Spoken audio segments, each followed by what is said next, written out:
Education में सबसे बड़ा एग्जाम आरपीएससी का। 100 क्वेश्चन आप सबके सामने थे। पेपर का लेवल आसान तो था नहीं। 5-7 क्वेश्चन देखने से लगेगा हाँ सर क्या है पेपर आसान आया था। जो पेपर देख रहा है उसे पता है भाई। बच्चे कह रहे हैं क्या सर 36 क्वेश्चन सही हो जाए तो ही बहुत बड़ी बात है क्या, 36% ले आए तो किस प्रकार से एग्जाम का लेवल था, क्या क्वेश्चन पूछे गए हैं। अब जिनको ये लगता है कि सर हमारे तो 36 क्वेश्चन भी सही नहीं हो रहे तो उनके लिए तो यही कह सकता हूँ भी ब्रह्मास्त्र पढ़ लो, सबसे छोटी किताबें हैं। 44-45 क्वेश्चन तो केवल मैं ब्रह्मास्त्र से दे दूंगा। आपके एग्जाम के अंदर 100 क्वेश्चन पूछे गए हैं। करंट अफेयर को छोड़ दूं, इकोनॉमिक्स को छोड़ दूं, तो मैं 60 क्वेश्चन आप सबके सामने लेकर आया हूं। 60 क्वेश्चन में से सर ब्रह्मास्त्र में क्या रिजल्ट दोगे? 80% मान के चलो। आरपीएससी का एग्जाम है जिसकी मेरिट ही 40% रहती है, जिसकी सीटें खाली चली जाती हैं।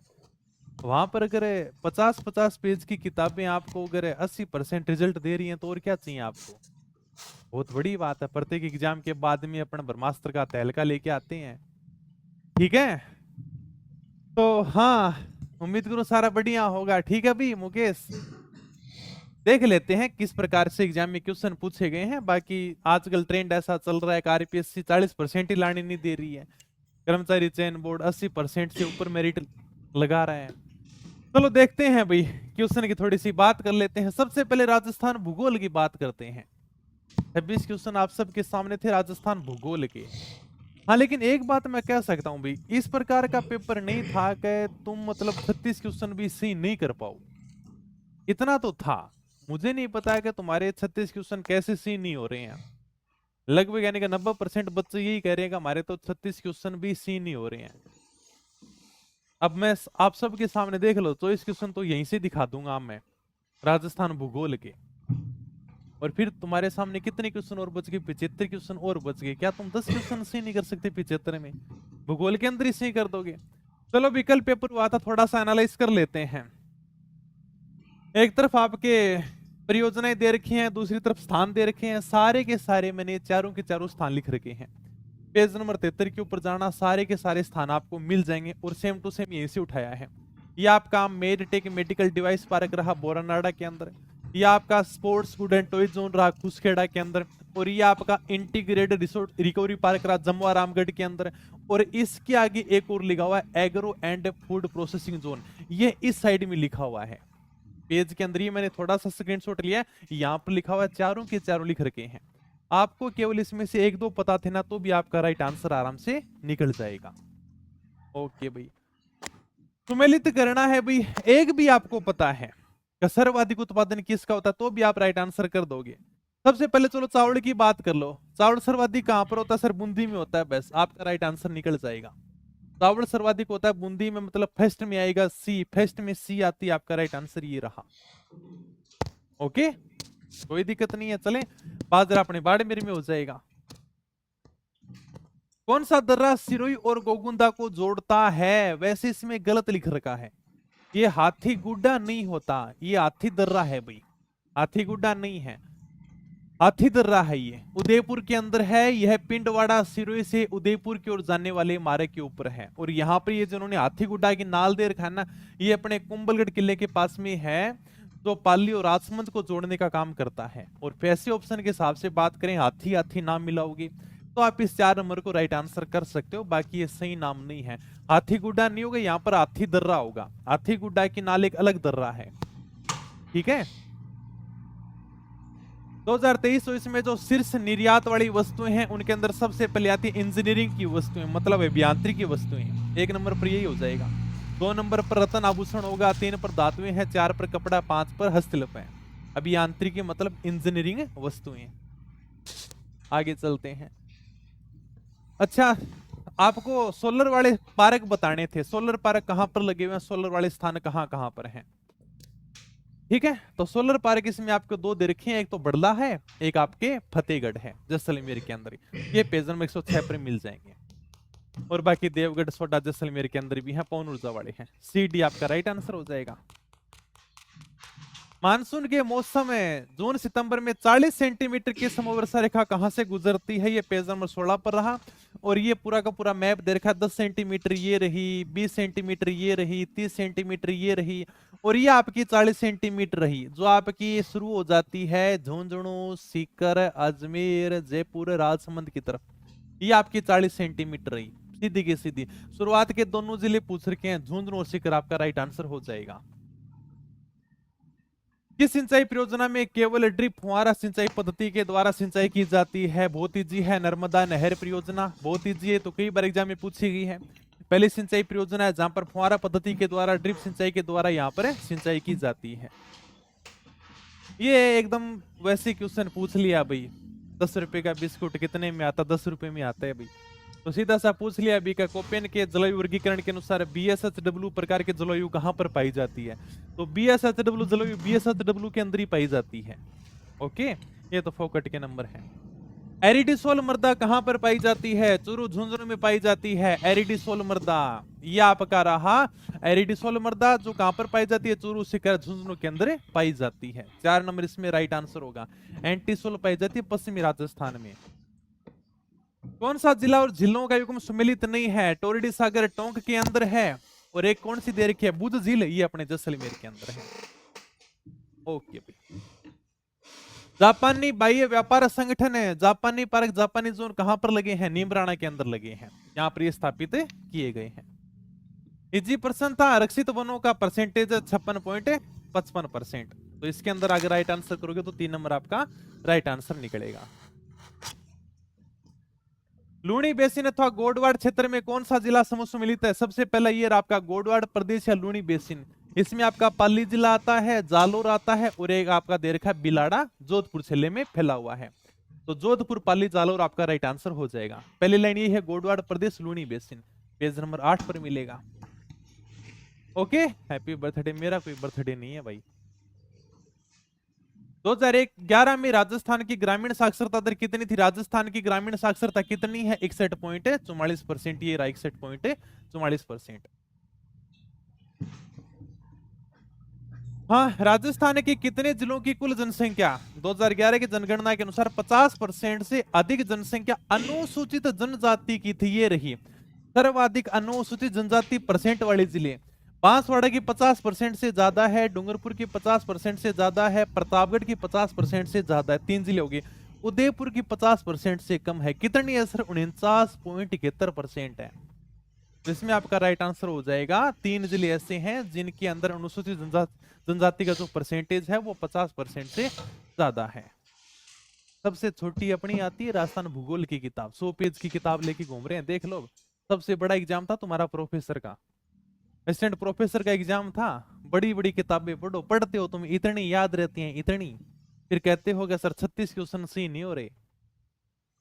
इतनी सी ब्रह्मास्त्र है, इतनी पढ़ लोगे ना तो पूरी की पूरी याद हो जाएगी, पूरी की पूरी क्वेश्चन सही करके आओगे। बड़ी किताबों के पीछे घूमते रहो, ठीक है, अच्छी बात है। भारत में बाजरा उत्पादन में सीधी सी बात है राजस्थान का देश में पहला स्थान है। इसीलिए तो 36 नंबर नहीं आते, 36 क्वेश्चन सी नहीं होते। पढ़नी बड़ी बड़ी चीजें हैं। मैं यहाँ से 45 क्वेश्चन देके चला जाऊंगा तुम्हें, 10-12 क्वेश्चन को छोड़ दूं ना 60 में, 45 से ऊपर ही दूंगा। 60 क्वेश्चन लेके आऊं तुम्हारे सामने, 10-12 क्वेश्चन को छोड़ दूंगा, सारे के सारे क्वेश्चन यहाँ से देके जाऊंगा। 60-60 पेज की किताबें हैं, और बात है प्रोफेसर लेवल की। चलो भाई, आइए सीधी की सीधी रही आपकी RCB 911, ये रहा। इसके बाद में जस्ट अगला है RHB 30। ये आपका कौन सा पेन हो गया? ये आपका RCB 911 रहा, ये RHB 30 रहा, ये राज 171 रहा। केवल 3 ही नाम लिखे हैं, 4 नाम लिखे हैं, 3 नाम यहाँ से पूछ लिए हैं। भर भर के कंटेंट थोड़ी देना, याद ही इतने होंगे। चलो, विश्व पशुधन के अनुसार राजस्थान किस पशुधन समूह में देश में पहले स्थान पर है? ये रहा राजस्थान ऊंट बकरी गधों के मामले में पहला स्थान रखता है, पेज नंबर 99 के ऊपर रहा, ऊंट बकरी गधों के मामले। अरावली की चोटियों पर विचार करो। जो दक्षिणी अरावली की चोटियां हैं वो आपको देखनी है, आपकी सारी की सारी मैंने दक्षिणी अरावली की चोटियां लिख रखी हैं। डी और डी राइट आंसर हो जाएगा, चलगढ़ और जरगा। ये आपके चलगढ़, ये आपकी जरगा, ये लगातार दोनों यहां से देखने को मिलेंगी। निम्नलिखित जिलों में किन में सूखे की पुनरावृत्ति 8 साल में एक बार होती है? राजस्थान में सूखे की पुनरावृत्ति 8 साल में एक बार सूखा पड़ता है, भरतपुर और धौलपुर के अंदर। पेज नंबर 109 के ऊपर रहा, ठीक है, लास्ट पेज ये रहा, धौलपुर और भरतपुर के अंदर। सुमेलित करने थे, कोई हार्ड नहीं था। थम्बर झीले, हाँ वासुदेव चौहान ने बनाई थी, सही बात है, इतिहास ही कहते हैं, बाकी एक प्रकार से उसको कृत्रिम झील मानते हैं। ओके, मैं थाली पर काम चल रही है कि बताऊं, बड़ो टाइम लग रहा है। दो किताबों पे काम चला है, तो हिंदी पे चल रहा है, मैथ वाली पे चल रहा है, दोनों किताबें इस मंथ में आपको देखने को मिलेंगी। सुमेलित करना था, कर दोगे इसमें? तो संरक्षित क्षेत्र सारे के सारे दे रखे हैं अपन ने, कंजर्वेशन रिजर्व सब लिख रखे हैं पेज नंबर 58 के ऊपर, सुमेलित कर देना। ये आपको उम्मीदगंज हाकोटा के अंदर एक सुमेलित कर दोगे तो नहीं आएगा। रणखार कर दो, जालोर में 2 तो करते राइट आंसर आई जाएगा, बस ठीक है। तो किचन फलोदी हो जाएगा, बालेश्वर नीम का थाना हो जाएगा। लूणी नदी के जल प्रदूषण का कारण क्या भी? लूणी नदी का जल प्रदूषण हो रहा है रंगाई छपाई के कारण, लूणी नदी का जल प्रदूषित हो रहा है। राजस्थान में वन स्टॉप शॉप सुविधा यह सुनिश्चित करती है कि निवेशकों को आवश्यक सभी अनुमतियां और अनुमोदन एक ही मंच से मिल सकें। बिल्कुल, ये रही one stop shop. Single window clearance system को मजबूत करने के लिए 10 करोड़ रुपए से अधिक निवेश करने वाले उद्यमियों को एक ही छत के नीचे आवश्यक मंजूरी मिल सके। ये आपकी वन स्टॉप शॉप रही। इसके अंदर केवल ए सत्य है। दूसरा कथन इसके जस्ट पीछे लिखा हुआ है बोर्ड ऑफ इन्वेस्टमेंट, निवेश प्रोत्साहन ब्यूरो। इसका जो गठन है वो मुख्य सचिव की अध्यक्षता में नहीं किया गया है, मुख्यमंत्री की अध्यक्षता में किया गया है। ये आपका गलत हो जाएगा। इस क्वेश्चन को मैंने आउट ऑफ बुक माना है, हालांकि इकोनॉमिक्स का है, लेकिन आप इसको थोड़ा सा कर सकते हो। 50-50 तो मैं ही दे दूंगा, फिर भी इतनी छोटी के हिसाब से कैसे दोगे सर? एक लाइन लिखी होगी, दिसंबर 2024 तक राजस्थान में ऊर्जा की अधिस्थापित क्षमता 24,325.19 मेगावाट थी। पहला कथन ये, आपको ऊर्जा के बारे में सही कथन देखने हैं। ये रहा, दिसंबर 2024 तक राजस्थान के अंदर जो विद्युत ऊर्जा की जो अधिष्ठापित मतलब उत्पादन क्षमता थी ना, वो थी 26,325.19 मेगावाट। पहला हो जाएगा गलत, मतलब एक कथन क्या है, गलत है। एक कथन गलत है भाई। ए सही है? नहीं सर, ए गलत है। ए और डी सही है? नहीं सर, ए गलत है। अब आपके सामने 2 ऑप्शन बचते हैं, और जब भी आप 50-50 के ऊपर आ जाते हो तब आपको आंसर करके आना होता है, 1/3 नेगेटिव मार्किंग हो। एक कथन से अपन ने 2 ऑप्शन को डिलीट कर दिया। मेरे पास में केवल एक ही कथन है, दोनों कथन नहीं है, और मैं इस क्वेश्चन को भारी मान रहा हूं। कौन सा सुमेलित नहीं है? इस क्वेश्चन को आउट ऑफ बुक मानना है। क्यों मानना है? क्योंकि यहां पर मैंने सेल्सियस अर्थ का कहीं पर भी जिक्र नहीं किया किताब के अंदर। क्या सेल्सियस जो आपका खनिज है वो कहां पर पाया जाता है, तो इस हिसाब से मैं क्वेश्चन को आउट ऑफ बुक मान रहा हूं। और ये राजस्थान पर्यटन निकाय नीति पहली बार किस वर्ष में शुरू की गई थी, ये भी आपको आउट ऑफ बुक देखने को मिलेगा। किसी किताब में नहीं मिलेगा। 2007 नहीं है, कई किताबों में आपको 2015 मिलेगा, 2015 नहीं होगा। राइट आंसर 2007 होगा। 2007 में पहली बार राजस्थान पर्यटन निकाय नीति लाई गई थी। मैंने नई वाली लिख रखी है, तो नई पर्यटन निकाय नीति आई थी ना, वो मैंने किताब में लिख रखी है, लेकिन वो नहीं पूछी गई है। पूछी क्या? पहली वाली पूछी 2007 में आई थी, 2015 के अंदर कुछ बदलाव किए गए थे, तो 2007 इसका राइट आंसर होगा। ठीक है, ये अपने भाई 2-3 क्वेश्चन हैं अपनी किताब से आउट ऑफ बुक हैं। ये 26 क्वेश्चन मैं आप सबके सामने राजस्थान भूगोल के लेके आया था। आगे चलते हैं, बात करते हैं राजस्थान की कला संस्कृति की। 10 में से 8 क्वेश्चन आपको देखने को मिलेंगे। कुंडी वाद्य है वो किस प्रकार का वाद्य यंत्र? जब आप ताल और अवनद वाद्य यंत्र पढ़ते हो तो वहां पर आपको एक वाद्य यंत्र पढ़ने को मिलेगा, कुंडी वाद्य यंत्र। क्लास के अंदर मैंने इसकी फोटो भी दिखाई थी और तुम्हें बजाकर भी दिखाया था। अगर तुमने क्लास देखी है तो मैंने इस वाद्य यंत्र को बजाकर भी दिखाया था। सिरोही के अंदर ग्रास्य जनजाति इस वाद्य यंत्र को बजा रही है, हर वीडियो दिखाया था मैंने, क्लास के अंदर दिखाया है। जिसने कल्चर पढ़ी हुई वो बता देगा हाँ सर कुंडी वाद्य यंत्र किस प्रकार का दिखता है। कौन से गुण सुमेलित नहीं है? रणथंबोर दुर्ग के अंदर पीर सदरुद्दीन की दरगाह है, सही बात है। ये आपकी पीर सदरुद्दीन की दरगाह रणथंबोर के अंदर। गागरोन में संत मीठे साहब की दरगाह जो कई बार पूछी गई है, संत हमीउद्दीन चिश्ती मतलब मीठे साहब की दरगाह है। जालोर में संत मीरान साहब की दरगाह नहीं है, ये अपने कहां पर है? तारागढ़ दुर्ग अजमेर में है। तो आपका केवल सी कथन है वो गलत हो जाएगा, बाकी पहले और दूसरे कथन सत्य हैं। किस लोक देवता के द्वारा राव जोधा को सहायता का वचन दिया गया और आशीर्वाद स्वरूप उन्हें एक कटार भेंट की गई थी? हड़बूजी सांखला। हड़बूजी के आशीर्वाद से राव जोधा ने मंडोर के ऊपर अधिकार किया था, हड़बूजी ने इनको कटार दी थी। ये मैंने ऑप्शन में लिख रखा है, आराम से कर सकते थे। ये कई बार पूछा गया। कन्हैयालाल सेठिया के द्वारा रचना नहीं लिखी गई अलेखु हिटलर किसकी असर है? विजयदान देथा की है। विजयदान देथा जिनको बीजी कहते हैं, राजस्थान का शेक्सपियर कहते हैं, इनकी रचनाएं हैं बातारी फुलवारी, बापू के 3 हत्यारे, उलझन, चौधरी की चतुराई, मारो बदलो या पकड़ा, अलेखु हिटलर, रणदास चोर रुख है, ये सब रचनाएं विजयदान देथा की हैं। तो आराम से कर सकते इस क्वेश्चन को। ढोल नृत्य कहाँ का है? पहली लाइन है जालोर का नृत्य है, आप देख सकते हो ढोल नृत्य बजाया जा रहा है भाई। 18वीं शताब्दी में मीरबख्श, अगर आपको पता है कि मीरबख्श चित्रकार कहाँ का है तो आराम से कर दो, उनियारा का है।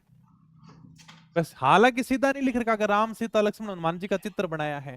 उनियारा शैली में केवल 2 ही लाइन है, जयपुर और बूंदी शैली का ये मिश्रण है, और इसके जो चित्रकार उनका नाम है धीमा मीरबख्श। तो मीरबख्श चित्रकार कहाँ का होगा सर? उनियारा शैली का होगा। ठीक है, ये तो है नहीं कि भाई का उनियारा चित्र भी का मीरबख्श है वो दूसरी शैली से जुड़ा हुआ कलाकार होगा। सब शैली के अलग अलग कलाकार होते हैं, तो बस ये आपको कलाकार ध्यान रखने, केवल 2 ही लाइनें हैं उनियारा शैली की। और ये जो मीरबख्श कलाकार है ये किसकी हैं भाई? उनियारा शैली की हैं। आपका क्वेश्चन यहाँ से आराम से नहीं हो सकता है। मल्लागिरी, मल्लागिरी कह देते हैं, मल्लगिरी कहते हैं, इसका संबंध किस हस्तकला से है? मल्लेगिरी बोल दो, मल्लागिरी बोल दो। कई रंगों के मिश्रण से कपड़ा तैयार किया जाता है, ये होती है आपकी मल्लागिरी। ठीक है, इसको मल्लेगिरी बोल देते हैं। तो मीनाकारी नहीं होगी, मीनाकारी अलग है, धातु कला नहीं है, ब्लू पोट्री नहीं है, रंगाई, मतलब कई रंगों के मिश्रण से कपड़ा तैयार किया जाता है। इसमें भूरे रंग की प्रधानता होती है, कपड़े लंबे समय तक सुगंधित रहता है। कर दोगे आराम से, 3 बातें लिख रखी हैं। महाराजा राम सिंह सेकंड की अंगरखी अभी तक सुगंधित है, मतलब कपड़े के ऊपर रंगाई का काम होता है, कई प्रकार के रंगों का मिश्रण होता है। ये क्वेश्चन आपको सीधा तो नहीं मिलेगा भी, किसी किताब में नहीं मिलेगा। थोड़ा सा अगर लगाओ अनुमान तो कर सकते हो। दादू जी के बाद में 5 शाखाएं बनी थी, इसमें पूछ लिया कि आचार्य मिस्कन दास जी दादू पंथ की किस शाखा के संत थे? खालसा शाखा, जिसका प्रारंभ किया था गरीबदास जी ने। गरीबदास जी दादू पंथ के उत्तराधिकारी थे और दादू जी के पुत्र थे। दादू जी के दूसरे पुत्र थे मिस्कन दास जी, जो इसी शाखा से जुड़े हुए थे। हालांकि मैंने डायरेक्ट लाइन नहीं लिख रखी है, इसलिए मैं इस क्वेश्चन को आउट ऑफ बुक मान रहा हूं। डायरेक्ट लाइन कहीं देखने को नहीं मिलेगी। कुर्मवश यश प्रकाश अथवा लावारसा नामक ग्रंथ के रचिता कौन है? कवि गोपाल दान, आउट ऑफ बुक है। कौन सी विधा राजस्थानी गद्य साहित्य में शामिल नहीं है? छप्पई, ये भी किताब से आउट ऑफ बुक। ओके, ये आपके क्वेश्चन इसके अंदर आउट ऑफ बुक है। राजस्थान इतिहास की बात कर लेते हैं। राजस्थान इतिहास के अंदर 9 में से 6 क्वेश्चन देखने को मिले। किस शासक के द्वारा 9 मुसलमानों को आश्रय देना दिल्ली सुल्तान से युद्ध का कारण बना था? अलाउद्दीन खिलजी के आक्रमण का कारण है। अमीरदेव चौहान ने अलाउद्दीन खिलजी के विद्रोही सेनापति मीर मोहम्मद शाह और केबरू को शरण दी थी। इससे नाराज होकर अलाउद्दीन खिलजी ने अमीर के ऊपर आक्रमण कर दिया था। ठीक है। किस राज्य के शासक ने मुगल शहजादा कामरान को परास्त किया था? बिट्ठू सुजा का ग्रंथ है राव जेत सिरोचंद, उसमें एक जानकारी मिलती है कि बाबर के पुत्र कामरान ने 1534 में बटनेर दुर्ग पर अधिकार कर लिया था, तो राव जेत सिंह ने दोबारा से आक्रमण करके बटनेर किले को जीत लिया था। ये अपने बीकानेर के इतिहास में अपने को जानकारी मिल जाएगी, पेज नंबर 17 के ऊपर। अब 60 पेज की पूरी किताब है इतिहास की। 1580 के अंदर अकबर ने महाराणा प्रताप के विरुद्ध रहीम जी को भेजा था, बिल्कुल सही बात है। अब्दुल रहीम खाने खाना का आक्रमण होता है 1580 के अंदर। इसके बाद में दिवेर का युद्ध होता है 1582 के अंदर। अकबर के काका थे सिरिमा सुल्तान खां, इन्होंने दिवेर में शिविर लगा रखा था और महाराणा अमर सिंह ने भाले सहित सिरिमा सुल्तान खां को मार दिया था। ये दोनों की दोनों बातें हमें यहाँ पर देखने को मिलती हैं, तो दोनों बातें सत्य हैं। खानवा के युद्ध में आमेर के शासक ने महाराणा सांगा का साथ दिया था, वो था आपका पृथ्वीराज कछुआ। ये तीनों के तीनों सुमेलित हैं, यहां पर लिख रखे हैं भाई। कुशाल सिंह की सहायता करने वाले ठिकानेदार कौन थे? आसोप के शिवनाथ सिंह थे, अलियावास के अजीत सिंह थे, गुलर के बिशन सिंह थे, लांबिया के पृथ्वी सिंह थे। ठीक है, तो ये सारे के सारे आपस में सुमेलित कर रखे हैं। वर्ष 1934 में वर्धा में सिरोही राज्य प्रजामंडल की नींव रखी गई थी, गलत बात है। 1934 में सिरोही के युवकों ने बंबई प्रजामंडल के गठन का प्रयास किया था। कहां पर किया था? बंबई के अंदर इसका प्रयास किया था। तो एक बात तो गलत हो जाएगी, दूसरी अपनी किताब से देखने को नहीं मिलेगी। भीमाशंकर शर्मा ने सिरु संदेश नामक पाक्षिक अखबार निकाला था। भीमाशंकर शर्मा थे जब 1934 के अंदर ये अपने बंबई के अंदर सूर्य प्रजामंडल के गठन का प्रयास किया गया, उस समय सबसे पहले भीमाशंकर शर्मा को अध्यक्ष बनाया जाता है। और सूर्य के अंदर जो भी घटनाएं चल रही थी, इसका इन्होंने जो बखान किया था अखबार के माध्यम से, उसका नाम था सूर्य संदेश। इस अखबार के माध्यम से जनता में जागृति लेकर आए थे, सूर्य प्रजामंडल की घटनाओं को इसमें जागरूक किया गया था। दूसरी बात आपकी सत्य हो जाएगी। मीरा, सावित्री, कमला, सुकृति देवी है वो किस क्षेत्र में सक्रिय भूमिका निभाई थी आउट ऑफ बुक है, मुझे भी इसका आंसर पता नहीं। ये थोड़ा सा मैं भी कंफ्यूज हूं, क्या पूछा है क्या नहीं पूछा है। ये जब आंसर की आएगी तब थोड़ा पता चलेगा। ऐसे क्वेश्चन को छोड़ दिया करो दूर से ही। क्या बागोर सभ्यता से संबंधित पूछ रहा है, क्या कार्टेज एवं चर्ट शिप बनाए गए थे, ठीक है। राम के साम बागोर ये सुलीन उपकरणों का एक समर्थ स्थल था। 2-3 क्वेश्चन आगे इस प्रकार के। सिद्धांत सार कौस्तुभ नामक ग्रंथ की रचना की थी जगन्नाथ ने, स्वाई जय सिंह के दरबारी कवि थे। राजस्थान की राज्य व्यवस्था के अंदर 14 में से 11 क्वेश्चन आए हैं। 1-2 क्वेश्चन है वो नहीं ले, जैसे जन सूचना पोर्टल है वो अपनी किताब के अंदर नहीं है। सूचना संपर्क विभाग का क्वेश्चन था, वो भी मैंने किताब के अंदर ऐड नहीं किया है। एक करंट अफेयर का था, वो मैंने ऐड नहीं किया है। तो 2-3 क्वेश्चन इसके अंदर मैंने ऐड नहीं किए, ठीक है। और ये देख लो भाई, अगर इस किताब को तुम हाथ में लेते हो ना तो भी तुम्हें शर्म आएगी यार। 50 पेज की तो क्या ही किताब पढ़ने का, वो भी असिस्टेंट प्रोफेसर के लिए। 14 में से 11 आ रहे, मैं कह रहा हूँ 10 तो तुम सही करके आ ही सकते हो आराम से। लोकायुक्त को उठाने के संबंध में कथनों के ऊपर विचार करना है, करो भाई विचार। उसे केवल कदाचार असमर्था के आधार पर राज्यपाल द्वारा अपने पद से हटाया जा सकता है। ये रहा पेज नंबर 45-46 पर, पद से हटाना, ठीक है। वर्णित प्रावधानों के तहत कदाचार और असमर्था के आधार पर राज्यपाल के द्वारा पद से हटाया जा सकता है, मतलब पहली बात तो सत्य है।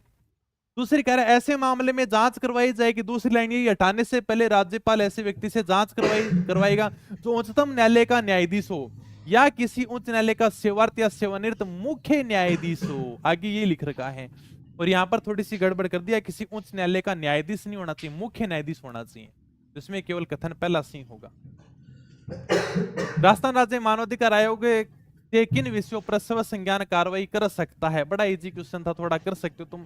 ये सारे के सारे राज्य मानवाधिकार आयोग के कार्य रहे, क्या क्या काम कर सकता है। पारिस्थितिकी असंतुलन, भाई पर्यावरण के अंदर असंतुलन चल रहा है, इसको लेकर राज्य मानवाधिकार आयोग का कोई भी लेना देना नहीं है।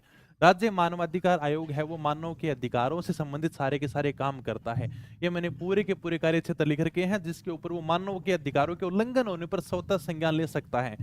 जो पीड़ित है उसकी ओर से किसी व्यक्ति द्वारा प्रस्तुत याचिका के ऊपर जांच शुरू कर सकता है, लेकिन ऐसा नहीं कि पर्यावरण में संतुलन चल रहा है और उसके ऊपर वो खुद संज्ञान ले लेगा। तो मानव के अधिकारों से संबंधित है वो संज्ञान लेगा। तो इसमें अगर आप केवल 3 नंबर काट दोगे ना तो आप आराम से कर दोगे। 3 नंबर काटो, 3 नंबर काटो, 3 नंबर काटो, आपका राइट आंसर 4 नंबर निकल जाएगा। राजस्थान के राज्यपाल और उनके द्वारा पद और गोपनीयता की शपथ दिलाई हुए मुख्यमंत्रियों के त्रुटिपूर्ण युग्म को पहचानिए। मोहनलाल जी सुखाड़िया जब मुख्यमंत्री बनते हैं उस समय उनको शपथ संपूर्णानंद जी नहीं दिलाते हैं। मोहनलाल जी सुखाड़िया बनते 1954 से 1971 के समय। जब 1954 में बनते ना उस समय थे अपने स्वाई मान सिंह जी राज प्रमुख, उसके बाद में थे श्री गुरुमुख जी निहाल सिंह जी, ठीक है। तो यहां से आपका राइट आंसर हो जाएगा। ये चारों की चारों दे रखी हैं राज्य। इसके अंदर आपको ये देखना था कि संवैधानिक संस्थाएं कौन से हैं, संवैधानिक संस्था जिनका संविधान में जिक्र किया गया है, संवैधानिक संस्था देखनी थी। राजस्थान लोक सेवा आयोग बिल्कुल संवैधानिक संस्था है। इसके बाद में राज्य निर्वाचन आयोग है, राज्य मानवाधिकार आयोग है, राज्य वित्त आयोग और लोकायुक्त है। इसके अंदर आपको कौन सी देखनी, संवैधानिक संस्था। सबसे पहले तो आ जाओ राज्य मानवाधिकार आयोग। सीधी सीधी लाइन लिख रही है, राज्य मानवाधिकार आयोग एक सांविधिक मतलब वैधानिक निकाय है, अर्थात यह संवैधानिक निकाय नहीं है। ये देख लो भाई, राज्य मानवाधिकार आयोग एक सांविधिक मतलब वैधानिक निकाय है, विधि के द्वारा कानून के द्वारा बनाया गया है, संवैधानिक निकाय नहीं है, संविधान में जिक्र नहीं किया गया है। फिर यह रहा लोकायुक्त। लोकायुक्त वैधानिक मतलब सांविधिक तथा सलाहकारी संस्था है। ये भी देखो सांविधिक निकाय है, वैधानिक निकाय है, विधि के द्वारा बनाया गया है, कानून के द्वारा बनाया गया, संविधान में इनका जिक्र नहीं था। और बाकी ये तीनों के तीनों आपको देखने को मिल जाएंगे। तो इसके अंदर 1, 2 और 4 है वो संवैधानिक संस्था है, बाकी ये 2 नहीं है। तो आप सबके सामने हैं। राजस्थान के मुख्यमंत्रियों के उस समूह को पहचानिए जिन्होंने यह पद केवल 2 बार ग्रहण किया था। ये पेज नंबर 13 पर रहा। 2 बार मुख्यमंत्री बनने वाले व्यक्ति हैं शिवचरण जी माथुर, वसुंधरा राजे और जयनारायण व्यास। यहां से उठा के सीधा कॉपी पेस्ट कर दो। न्यायमूर्ति जीएस वर्मा के संबंध में त्रुटिपूर्ण कथन को पहचानिए। उन्होंने केवल एक बार राजस्थान के कार्यकारी राज्यपाल के रूप में कार्य का बिल्कुल गलत बात। इन्होंने 2 बार कार्यवाहक राज्यपाल के रूप में काम किया था। भारत के उच्चतम न्यायालय में न्यायाधीश के रूप में उनकी पदोन्नति राजस्थान उच्च न्यायालय से हुई है। ये रहा राजस्थान उच्च न्यायालय के मुख्य न्यायाधीश जिनका स्थानांतरण सर्वोच्च न्यायालय में मुख्य न्यायाधीश के पद पर किया गया। राजस्थान के 2 ही ऐसे न्यायाधीश, एक तो कैलाशनाथ जी वाचू, एक अपने जीएस वर्मा, जिनका स्थानांतरण भारत के मुख्य न्यायाधीश के पद पर किया गया है। तो ये बात सही है। पहली बात आपकी गलत हो जाएगी। एक आपको त्रुटिपूर्ण कथन पहचानना था। राजस्थान लोक सेवा के सदस्य के कार्यकाल के संबंध में आपका कौन सा कथन सही है, पहले ऐसे हो जाएगा। बाकी तीनों के तीनों कथन भी आपको किताब में देखने को मिल जाएंगे। ऐसा नहीं किताब में नहीं मिलेंगे, केवल मैं आंसर निकाल रहा हूं जिससे तुम्हारा आंसर निकल जाएगा। अनुच्छेद 316 अध्यक्ष और सदस्यों का कार्यकाल 6 वर्ष या 62 वर्ष होता है, जो भी पहले हो। तो ये रहा सदस्य 6 वर्ष की अवधि के लिए या 62 वर्ष की आयु जो भी पहले हो तक पद धारण करता है। तो बस आपको कथन सही देखना था, पहला कथन सही है। राजस्थान में मंत्री परिषद के संबंध में आपको कौन सा कथन सही नहीं लगेगा? तीनों के तीनों कथन अपनी किताब में दे रखे हैं। तीनों के तीनों कथन सीधे सीधे तीनों के तीनों कथन दे रखे हैं और ये आपको देखने को नहीं मिलेगा। तीनों के तीनों कथन सही हैं। ओके, राज्य मंत्री परिषद के बारे में पूरी चर्चा की गई है। इनका मुख्यमंत्री होगा, नियुक्ति राज्यपाल करेगा, राज्यपाल के प्रसाद पर्यंत अपने पद के ऊपर ये बने रहेंगे। 15% का आंकड़ा रहेगा, अधिकतम 30 हो सकते हैं, न्यूनतम 12 हो सकते हैं। ये सारी की सारी बातें यहाँ पर लिख रखी हैं। 12 से कम नहीं होगी, 30 से ज्यादा नहीं होगी, राज्यपाल के प्रसाद पर्यंत पद धारण करेंगे। ये देख लो, पहला कथन आपको देखने को नहीं मिलेगा। अपने मंत्री परिषद में जनजाति कल्याण का भार साधक एक मंत्री होगा, ये ऐसा नहीं लिख रखा। कौन राजस्थान राज्य विधानसभा में 4 बार विपक्ष के नेता रहे हैं? लक्ष्मण सिंह जी, पेज नंबर 8 ये रहा। तीसरी विधानसभा के अंदर विपक्ष के नेता थे लक्ष्मण सिंह जी, चौथी के अंदर थे लक्ष्मण सिंह जी, 5वीं के अंदर थे लक्ष्मण सिंह जी, छठी के अंदर थे लक्ष्मण सिंह जी। लगातार 4 विधानसभाओं के अंदर जो विपक्ष के नेता है वो है लक्ष्मण सिंह जी। यदि राजस्थान विधानसभा का कोई सदस्य अपनी सदस्यता से त्याग पत्र देता है तो नियमानुसार राजस्थान विधानसभा अध्यक्ष कितनी समय सीमा में त्याग पत्र स्वीकार करने तो बाध्य है। यह राज सदस्य के स्थानों का त्याग पत्र पूरा का पूरा डिटेल से लिख रखा है। यहाँ पर कोई भी समय सीमा की बात नहीं की गई है। समय सीमा कोई निश्चित नहीं है कि इतने दिन में अपने विधानसभा अध्यक्ष को त्याग पत्र स्वीकार करना होगा। कोई भी बात नहीं, पूरी डिटेल से मैंने यहाँ पर चर्चा कर रखी है। देख लो, 50 पेज की किताब है। ये आ जाओ भी, ये देखो एकदम साधारण क्वेश्चन था, इसको तुम आराम से कर सकते हो। असिस्टेंट प्रोफेसर की तैयारी करो, एकदम नॉर्मल क्वेश्चन है। क्या क्वेश्चन है कि राजस्थान में वार्ड सभा का निम्नलिखित में से कौन सा काम नहीं है? वैसे किसी किताब में नहीं मिलेगा। अगर तुम कहो सर हमें तो लाइन टू लाइन मिला के दो, तब तो किसी किताब में नहीं मिलेगा। ऑप्शन पढ़ो कभी। वार्ड सभा क्या काम नहीं करती है? विकास स्कीमों के प्रभावी क्रियान्वयन में सहायता करना, ग्राम विकास अधिकारी पर नियंत्रण करना। क्या वीडियो के ऊपर ग्राम सभा नियंत्रण कर सकती है? ग्राम विकास अधिकारी पर नहीं कर सकती सर, वीडियो के ऊपर होता है वीडियो। तो भाई ये तो है ही नहीं कि ग्राम विकास अधिकारी के ऊपर है वो, मतलब आप वार्ड सभा कंट्रोल कर लेगी, नियंत्रण कर लेगी, सरकारी कर्मचारी होता है। अब ये भी यानी कि पुलिस कोई कांस्टेबल है वो बीट अधिकारी, उसके ऊपर वार्ड सभा कंट्रोल कर लेगी क्या? ग्राम विकास अधिकारी के ऊपर नहीं, ये सरकारी कर्मचारी है, इनका कोई कंट्रोल नहीं होता है। ग्राम विकास अधिकारी पर नियंत्रण नहीं होता इनका, ठीक है। वार्ड सभा का, वार्ड सभा छोड़ो, सरपंच का ही नहीं होता नियंत्रण, वार्ड सभा तो बहुत दूर की बात है। ये थोड़ा क्वेश्चन भार है। मैंने जब किताब लिखी थी तो मैंने सोचा कि इसको ऐड करूं, क्वेश्चन रह गया। ये बड़ा प्यारा क्वेश्चन था और मुझे इसका बड़ा धोखा हुआ गया, इसको लेना चाहिए था। लेकिन कभी देखते हैं कि इसको लेना चाहिए नहीं लेना चाहिए, फिर मैंने छोड़ दिया। बाकी पता था कभी पूछ भी लेंगे, लेकिन फिर भी इसको स्किप कर गया मैं। ठीक है भाई। जब यानी कि जीवन या स्वतंत्रता से संबंधित सूचना उपलब्ध कराने की समय सीमा पूछ रही है, 48 घंटे है। राजस्थान पंचायती राज अधिनियम 1993 के प्रावधानों के अनुसार है कौन आवश्यक होने पर पंचायत या पंचायत समिति के संकल्प को तुरंत निलंबित कर सकता है? जिला कलेक्टर। ये 2-3 क्वेश्चन आपको आउटबुक देखने को मिलेंगे। इसका मुझे भी पता नहीं है कि कौन मई 1949 में जयपुर में सामान्य सचिवालय के विभिन्न सेक्शनों के गठन के बारे में प्रस्ताव बनाने तो गठित समिति का अध्यक्ष कौन था। वैसे मैंने समितियों की चर्चा कर रखी है अपने सामान्य सचिवालय विभाग में, लेकिन इसमें से कौन सी समिति थी इसका आंसर पता नहीं है। ये है भाई लगभग मैं आप सबके सामने 60 क्वेश्चन लेकर आया हूं। ये अपने इतिहास, कला, संस्कृति, भूगोल, राज्य व्यवस्था के थे। अगर आप काउंट करोगे तो आपको लगभग यानी कि 59-60 क्वेश्चन ये देखने को मिलेंगे। इसमें आप ये मानोगे 12-13 क्वेश्चन आप डायरेक्ट आराम से छोड़ सकते हो। 12-13 नहीं करें तो 14 क्वेश्चन छोड़ दो, अरे छोड़ो मैक्सिमम 15 क्वेश्चन छोड़ दो, फिर भी 45 क्वेश्चन तो सही करो। 45 क्वेश्चन तो ऐसा है जो डायरेक्ट लाइन टू लाइन है। देखो ना सर का मैं तो 2-3 क्वेश्चन और छोड़ांगा जो मतलब विचार का आधार पर बता रहे हो, 50-50 बता रहे हो, तो भी अगर ताने देखे तो 45 क्वेश्चन तो डायरेक्ट लाइन टू लाइन देखने में मिलेगा। और ये एकदम छोटी छोटी किताब है, क्या है, भूगोल की 100 पेज की किताब है, कला की 90 पेज की किताब है, इतिहास की 60 पेज की किताब है, ये पॉलिटी की 50 पेज की किताब है। और सबसे बड़ा एग्जाम है असिस्टेंट प्रोफेसर का एजुकेशन के अंदर, सबसे बड़ा एग्जाम, इसके बाद में कोई बड़ा एग्जाम नहीं है, आरपीएससी का एग्जाम है ये। और मेरिट, मेरिट देख लेना तुम, बच्चों के 36 क्वेश्चन सही नहीं होंगे, ये हालत है। कल से देख लो तुम, कल से आप सबको पता होगा कभी 36 क्वेश्चन सही नहीं हो रहे हैं। और तुम कहते हो सर ब्रह्मास्त्र खूब है क्या, खूब है क्या? एक बात कहता हूँ भाई, खूब तभी है जब रिवीजन कर पाओगे, रिवीजन के बिना खूब नहीं है। हमेशा एक ही बात कहूँ कि रिवीजन करो, रिवीजन करो। मोटा सारा ग्रंथ उठा के लिया आवांगा, याद होगा को नहीं, याद तो बहुत दूर बात है, एक बारी कौन पढ़ जाएगा, रिवीजन कठों करोगा तने गाइड देने खातिर किताब निकाली है, पढ़ लियो पढ़ लियो। अब मैं ठीक है, मैं अण किताबा ने मान लो को भूगोल की किताब है मान कर दी 300 पेज की, और मैं दे दिया 26 में से मान लो 23 क्वेश्चन ईब दिया है, एक ही क्वेश्चन ज्यादा मिलेगा, ज्यादा अंतर को नहीं मिला है, तो इस क्वेश्चन दे दिया, बस इतना ही अंतर मिलेगा। इतिहास की किताब आने ले रही है 60 पेज की, एन में कर दी 200-300 पेज की कर दी, एक दो क्वेश्चन और ज्यादा मिल जाएगा। 300 पेज तो याद कर लेगा, रिवीजन कर लेगा, याद हो जाएगी, कौन नहीं हुआ है। कम कम न्यू देखो यार, ठीक है 10 में अगर 7-8 क्वेश्चन है आने लग रहे हैं, बस इतनी मेरिट की आरपीएससी।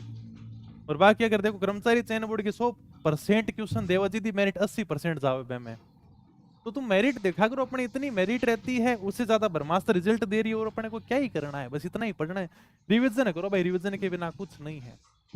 हर व्यक्ति आपको यही कहेगा रिविजन करो, रिविजन करो, जितना हो सके उतना रिविजन करो, ठीक है। और बाकी किताबों पे काम चल रहा है, बड़ा शानदार कंटेंट तैयार करेंगे।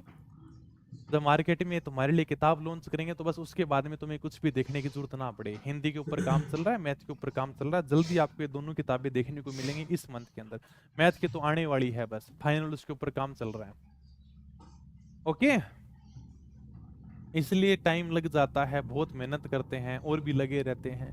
कंटेंट को सॉर्ट करना, क्या छोड़ना, क्या उसमें शामिल करना, ये 48 मुझे सबसे ज्यादा धोखा हुआ था, ये सूचना का अधिकार अधिनियम था ना 48 घंटे वाला। 2-3 बार सोचा ऐड करूं, छोड़ दूं, छोड़ दूं, ऐड करूं, छोड़ दिया, लास्ट में क्वेश्चन पूछ लिया, क्योंकि 50 पेज में कंटेंट देना था फिर। चलो, और बाकी आप किसी भी कोर्स की तैयारी करना चाहो, आपको कोर्स मिल जाएंगे अपनी पढ़ाई ऐप के ऊपर नाम मात्र की प्राइस में। और किताबें घर बैठे मंगाना चाहते हो तो अपनी पढ़ाई publication.com वेबसाइट है, वहां से जाकर आप किताबें घर बैठे मंगा सकते हो। हम मिलेंगे किसी नई वीडियो में। वीडियो तो बनाना जरूरी है, क्योंकि हम तो प्रत्येक भर्ती के बाद में वीडियो बनाते हैं, लेकिन आरपीएससी का ट्रेंड ऐसा चल रहा है, उन्होंने तो सोच रखा है कि मुझे तो सीटें ही खाली निकालनी है, क्या मुझे तो क्या करना 36 क्वेश्चन सही करवा के। और मुझे ये समझ में नहीं आता कि 36 क्वेश्चन कैसे सही नहीं हो सकते।